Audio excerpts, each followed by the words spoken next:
ஓம் நம சிவாயே. அனைவருக்கும் சுபதினம்.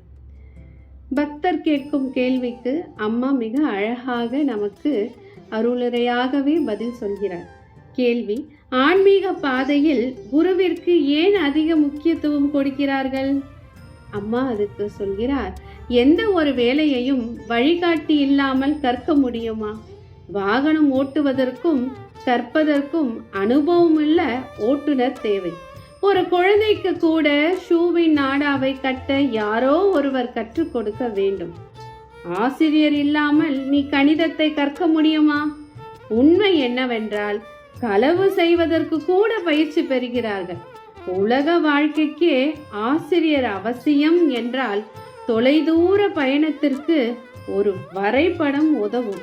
ஆனால் அந்த வரைபடத்தில் அபாயங்கள் இருக்காது, அனுபவமும் இருக்காது. அந்த பாதையை ஏற்கனவே சென்றவர்தான் வழிகாட்ட முடியும், வழிகாட்டவும் வேண்டும். அது போன்று ஆன்மீக பாதை ஒரு அறியப்படாத உலகம். புத்தகங்கள் அறிவை தரும், ஆனால் அனுபவத்தை அல்ல. அனுபவத்தை பாதுகாப்பாக கொடுப்பவர் ஒரு சத்குரு. ஆகவே ஆன்மீக பாதையில் குரு அவசியம். குருவே வழி, குருவே ஒளி. ஓம் ஸ்ரீ குருப்பியோ நமः.